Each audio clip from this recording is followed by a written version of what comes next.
on how it's made. Professional cookware. Luxury inlaid boxes. High-efficiency water heaters. And scooters.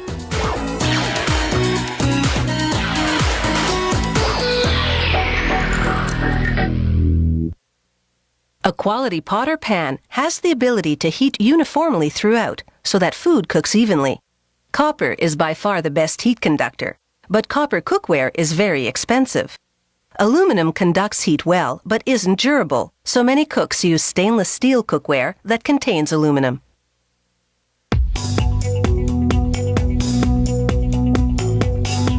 This high-end line of stainless steel cookware has an aluminum core running throughout. Production begins with 2 stainless steel sheets. Using a spot welder, workers tack them together along one side. Then they lay the connected sheets onto an assembly fixture. A vacuum arm pulls up the top sheet, and they insert an aluminum sheet in between.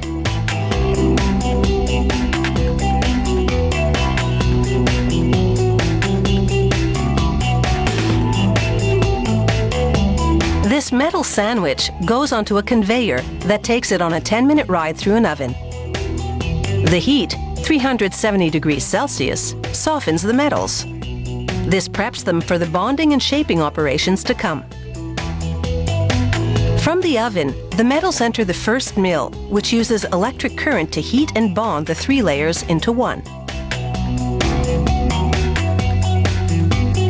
Now it's into a second rolling mill.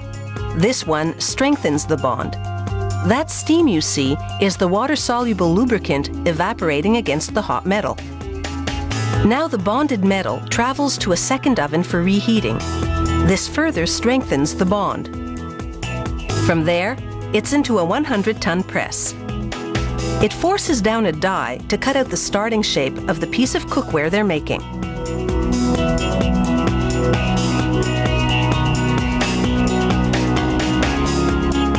They clean off any debris from the metal cutting.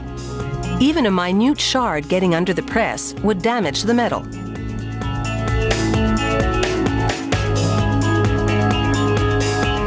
Now the disc goes into a 200-ton press containing a forming tool, which forms it into the shape of a 25-centimeter frying pan. A sheet of paper between each shaped pan prevents scratches. They install different forming tools on the press to produce different types of cookware, from saucepans to stock pots. Now that they've formed the shape, they need to do some refining. This trimming press first removes excess metal around the perimeter.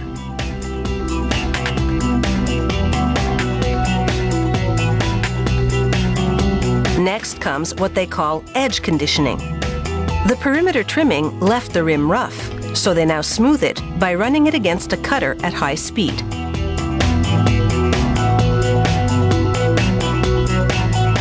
The next stop is a polishing machine with an abrasive belt. The pan's interior surface rotates at high speed against the belt. The result is a high-gloss finish. Now for the exterior.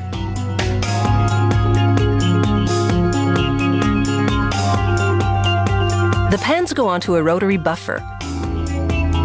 Each pan runs against 10 progressively finer buffing wheels. By the end of the circuit, the stainless steel has a mirror finish.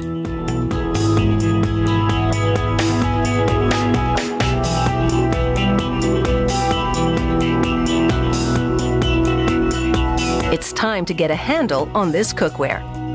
First, they use a press that's essentially an industrial-strength hole puncher. It applies some 18 tons of force to perforate the metal.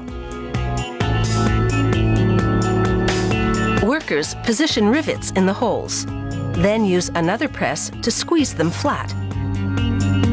As the rivets spread outward, they secure the handle firmly in place.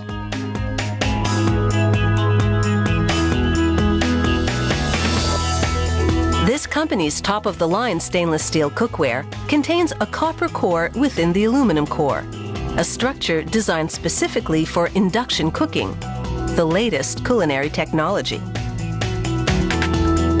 A thin cut along the perimeter exposes the copper within, giving this high-end cookware a signature look. After all, performance and style are everything in an industry where the competition's always heating up. For centuries, people have stored their possessions in special boxes: jewelry chests, watch cases, music boxes. Although designed for storage, they're often as beautiful and as treasured as the goods they hold. Truly ornate, handcrafted works of art in their own right. These wooden boxes are handcrafted and decorated with beautiful wooden inlay designs. To build the box structure, the carpenter uses linden, a soft wood that's ideal for carving. He begins by cutting slots in each end of the four sides. Then he glues wooden inserts, called biscuits, into one side of each piece, leaving the slot on the other side empty. He assembles the sides by fitting the biscuits of each side into the empty slot of the connecting piece.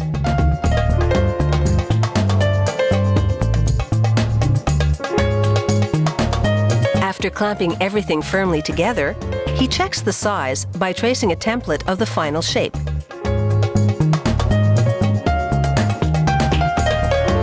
Once the glue is dry, this computer-guided machine cuts the sides to that shape.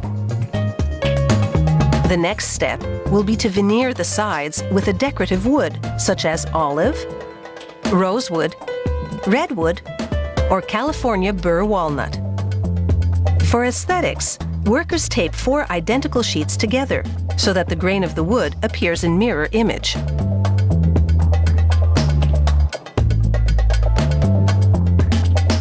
The carpenter then applies a coat of glue onto the sides of the box and presses on a piece of veneer. They've embellished this one with some inlay work beforehand. He presses the veneer flat to force out any trapped air.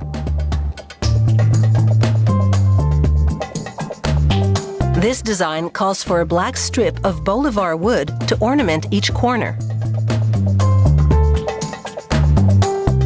To make the box cover, the carpenter uses a machine called a pantograph. He moves the head in the middle over a model of the cover. This simultaneously moves routers on each side to shape a piece of wood to the same form. Meanwhile, the inlayer lays a drawing of the cover's decorative design on a stack of wood boards and cuts out inlay pieces for several covers at once.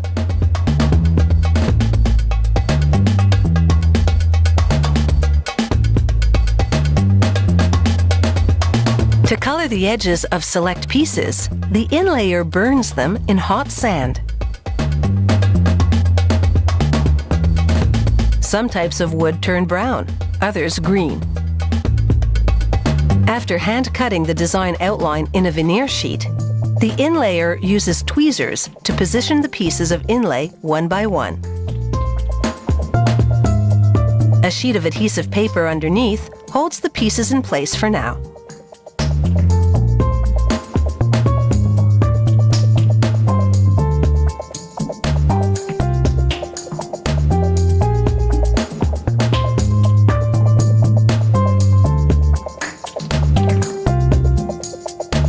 Once the design is complete, the carpenter fills the crevices around the pieces with plaster tinted to blend in. A final layer of plaster goes over the entire design to hold all the pieces in place permanently. Once the plaster hardens, he covers the entire inlaid sheet in glue, further securing the inlaid pieces. Now he flips it over, then peels away the adhesive paper. And voila!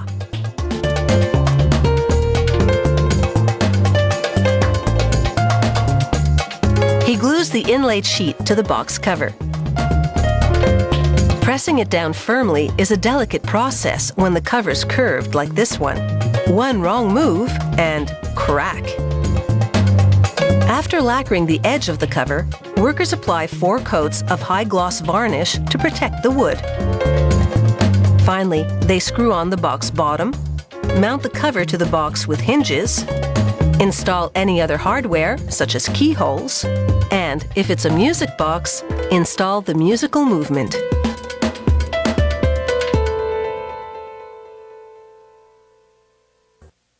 Conventional gas water heaters are only about 75% thermally efficient, but high-efficiency water heaters are up to 96% thermally efficient, meaning almost all the heat they generate gets transferred to the water.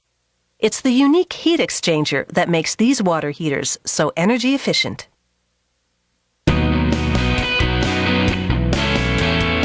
The heat exchanger resides in the center of the unit.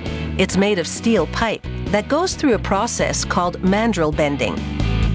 Mandrel bending prevents the 11-meter-long pipe from kinking as it turns into the shape of a coil.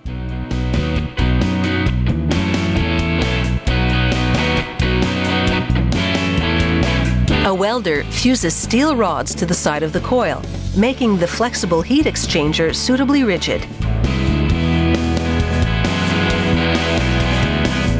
Next, a machine pumps a ceramic enamel through the pipe from the bottom up to ensure full coverage. This coating protects the interior of the pipe against corrosion. It takes about 6 minutes to fully coat the inside of the pipe and drain the remaining liquid.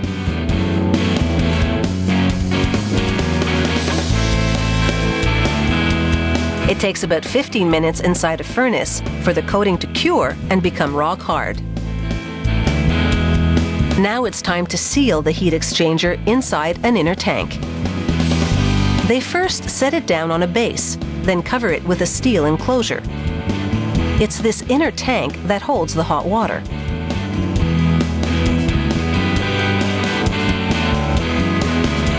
The tank then goes into a vertical press that pushes it down onto the base.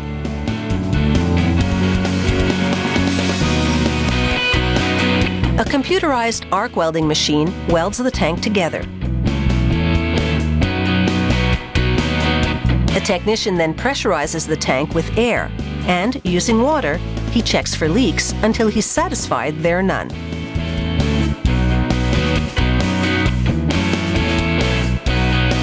He then pumps ceramic enamel into the tank, and a tumble coating machine shakes up the corrosion-resistant enamel, fully coating the inside of the tank as well as the outside of the heat exchanger.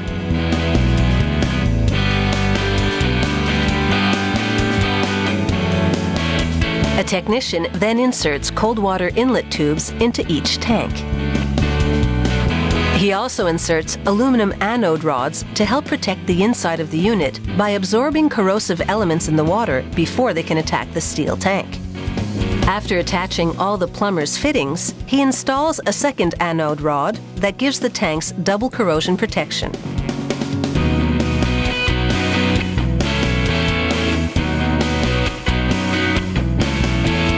Now they put on what's called a rolling foam stop that helps them fit a painted jacket over the shell and maintain it in place. Here, they attach the gas valve that's used to light the burner.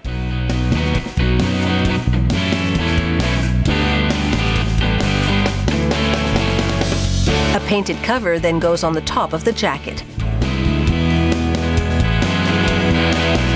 They connect a blower to the tank. The blower is what expels the burner's spent gases to the outside air.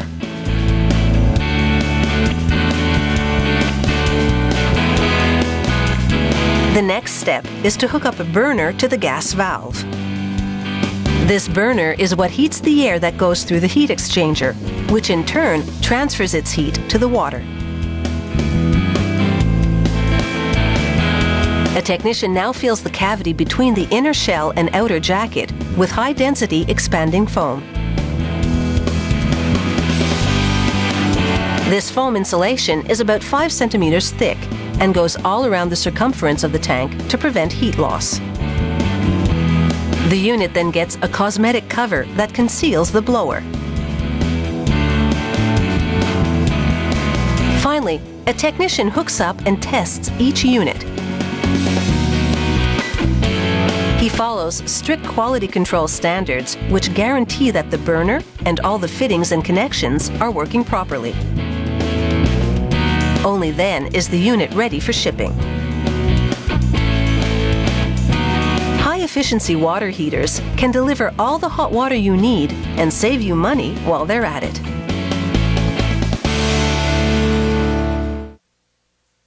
The motor scooter, as we know it, hit the streets just after World War II. Europe was rebuilding its devastated infrastructure, and the scooter offered affordable transportation at this critical time. So, in a small way, it helped put the post-war economy on the road to recovery.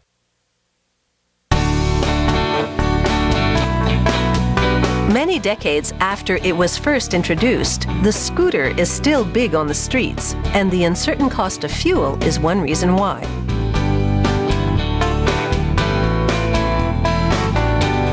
Production begins with the step-through chassis. It's often built on a tubular frame, but at this factory, they have a unique approach. Robots join 3 pieces of molded steel together by executing hundreds of precision welds. This transforms the 3 molded pieces into one solid chassis. After rust-proofing and priming, the chassis gets a paint job and a clear protective veneer. They cure the finish by baking it on. Then they polish away any imperfections. The chassis moves down the line where a technician installs its radiator system. The next assembler clamps the radiator's wiring and hoses to the vehicle framework.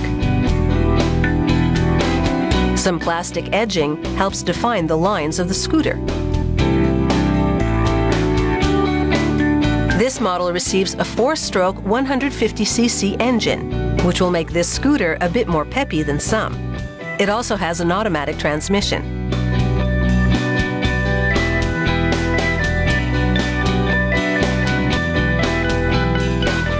Once the rear wheel has been installed, the worker hoists the engine over to the chassis. He guides it into its niche just behind the passenger seat and then bolts it to the steel framework. Next up is the steering column with the front brakes and wheel hub already attached. The technician assembles it to a front fender, then inserts the steering column in its slot at the front of the scooter body. Securing it is a delicate business. He tightens this special tool to gently squeeze the assembly together. This technique prevents damage to the components. The handlebar is loosely screwed into place for now, but will be properly tightened down later.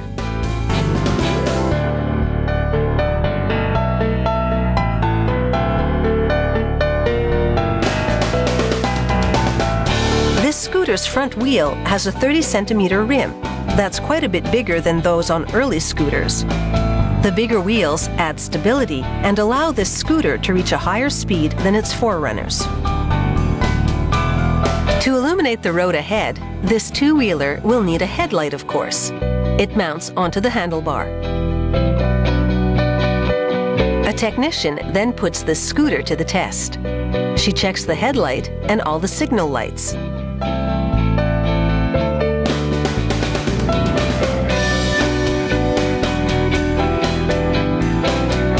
She engages the motor and throttles up to check both wheels and the speed gauges.